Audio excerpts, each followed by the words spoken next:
Hey guys, it is Sarah Rockin' Robbins here, author of the bestseller Rock Your Network Marketing Business.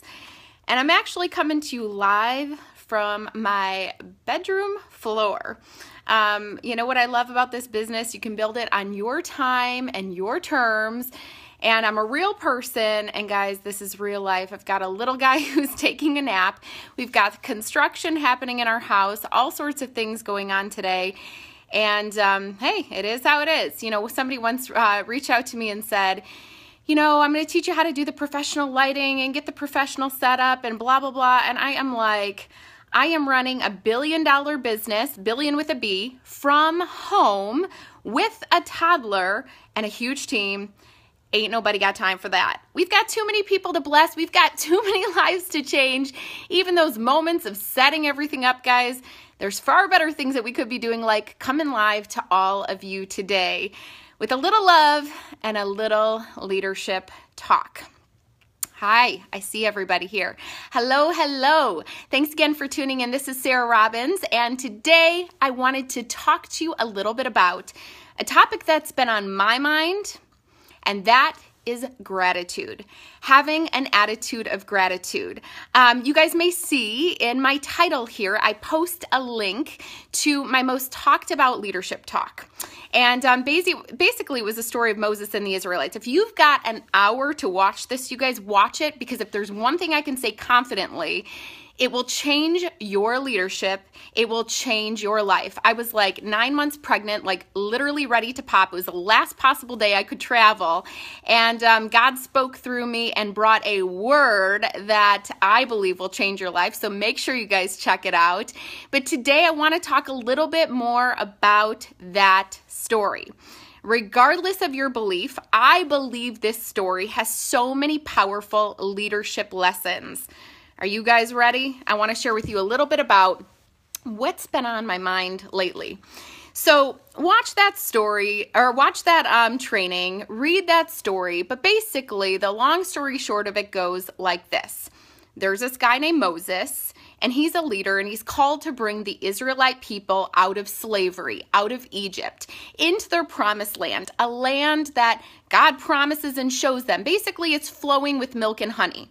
And you'll see all the way from Exodus to Numbers, times that they faced trials, times that they faced challenges, but every single time along the journey, God provided. I mean, amazing miracles where he made bitter water sweet, where he basically dropped down manna, provision from heaven, and time again, he showed up, he showed off, he protected them, and he provided for them along the way.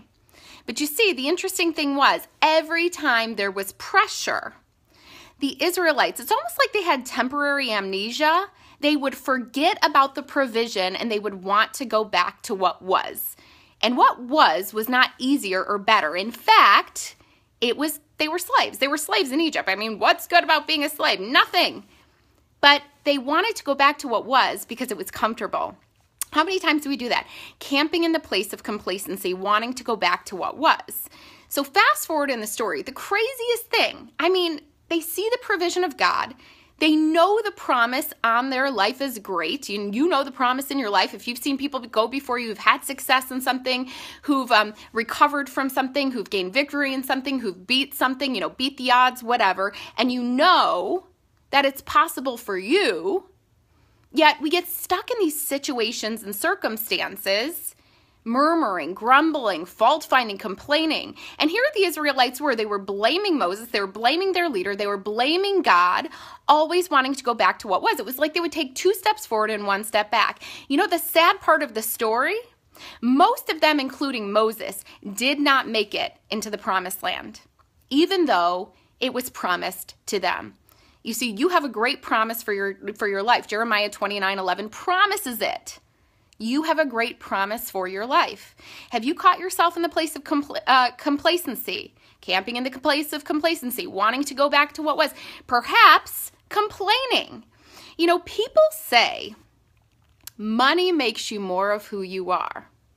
And while I agree, I also want to say it is the tough times that make you more of who you are. They challenge you, they change you. They refine you into the great leader, man or woman that you are created to be. You see, it's not just the good times that we have triumph. That pressure can promote us, but we have to be faithful in the platform and those pressure seasons that we face in life. So it was interesting. I was facing a situation, and we had experienced some challenges, and I was watching, how different people were basically responding to the situation. There were some people that, were moving forward in an attitude of fear. Oh no, what are we going to do? And then the murmuring, the grumbling, the fault finding, the complaining. And then there were people who had an attitude of faith. You know what? Let's improvise. Let's come up with a plan B. Let's make lemonade out of lemons. And it's amazing how that influenced other people as well. It was incredible. It was incredible to watch. And during this period of time, I chose an attitude of faith. And I said, all right, we can't always control situations, but what we can control is how we respond to them. I always say responsibility is our ability to respond. That's our responsibility. How do we respond to things? How does our team see us respond to things? How does our family see us respond to things? And so I chose the attitude of faith. So it was the craziest thing. I told you I've got construction going on in our house right now, which is why I'm broadcasting to you live from my floor right now. Literally in my PJs, my little guy sleeping in the next room. And we have, literally our bedrooms in our living room right now. It's just absolutely crazy. Okay, this is like the one pretty room that I'm in. It's actually our guest bedroom. But it was interesting because I was cleaning out my office. And as I'm cleaning out my office, I find this check. Okay, it's from my company. It doesn't matter the amount because that part of it is insignificant, but it was significant for that period of time in our life. Back in the days when our company used to handwrite the checks, and I started my business 10 years ago, and our company president used to sign the check. This check was for an exact amount that we needed to literally pay a bill that made the difference of us keeping our house or losing our house. And quite frankly, losing pretty much everything. We had 19 cents in our bank account when we started. We were paying bills out of our quarter jar. It was crazy. And that amount, that exact amount that I needed, my president, she never knew that was a make it or break it moment for us. And I'm going in, I'm cleaning out all this paperwork, and I see this check, and there's a picture of a little stick person. It says, Happy Dance.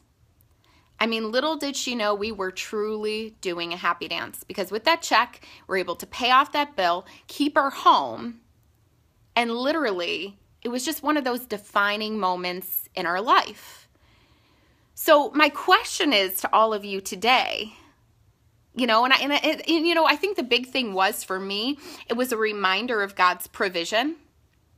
I love what my husband always says. He always says, Sarah, whenever we've had tough times, maybe it's like we're believing God for healing in a situation, right?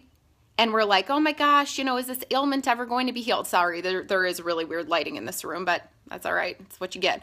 But anyways, if maybe we're believing for healing in our body and we're like, why am I not being healed in this situation? We start getting into an attitude of fear. And Phil will always say to me, Sarah, when did God ever leave you without? When did he ever not answer your prayer? Or maybe you're sitting in a place, a tough time like we were financially, and you're like, oh my gosh. And again, you're choosing the fear route. He'll say, when did God ever leave us without? When did he not provide? And that check to me was a reminder of God's provision and faithfulness. Phil said we should frame this, just block out the dollar amount because the dollar amount doesn't matter. We should frame this just to be reminded of God's goodness and faithfulness and the fact that he never leaves us without.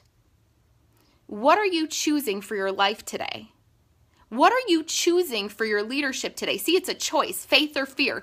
Each one require the same amount of energy, and it's belief in the unseen. Are you choosing faith or are you choosing fear? You see, here's the thing that God wanted from the Israelites. And the determining factor, I believe, that if they would have just got it, they would have got there. They would have gotten to the promised land. He simply wanted their faith. He wanted them to recall the goodness of God and ultimately turn their hearts toward him versus to the natural things that they were seeing with their eyes. He wanted them to say, God, thank you for making the bitter water sweet. Thank you for that time you provided for me, the manna from the heaven. For me to say, thank you, God, for providing that amount that I needed to save my house. Thank you for providing an opportunity for me when I was about to lose my teaching job because of the economy due to no fault of my own. Thank you time and time again that you healed my kid, that you saved this family member, that you answered this prayer. But instead, they got stuck on the immediate things that they saw with their eyes. And that's why they didn't make it. You see, how you respond is a choice. It is yours. And ultimately, the choices that you make, the compounding effect, they lead you to your destiny. So what do you choose today, faith or fear? The 2 steps forward, the 1 step back. Oh, you know what? Okay, today's a good day. I'm going to put on my happy face. It's all good. And then all of a sudden something happens. You're like, oh my gosh, what am I going to do? Oh, I'm going to call everybody I can and complain about it. It gets you nowhere. Or are you going to be the one who speaks life and destiny over your situation to those you love and to those you lead? Because ultimately, that's how they'll respond. They're watching your words. They're watching your face. They're paying attention to your tone of voice. And I always say this, not only is your destiny tied to your obedience, the choices you make every single day, but other people's destiny is tied to your obedience. Choose faith over fear and choose to have an attitude of gratitude. Be thankful and grateful today, guys. Thank God for every time that he's provided for you. If you have breath in your lungs today, you have a plan and purpose, and you have a reason to be grateful. Guys, watch to see how it turns it all around. I love you. I speak blessings and life over you, over your life, over your leadership. And guys, make sure that you tag your team in this, share it on your team pages. They need to hear this message. And don't forget, check out the YouTube link in the title because it's going to take you on a 1-hour journey that I promise you will change your life and your leadership too. Have a great day. God bless and goodbye for now.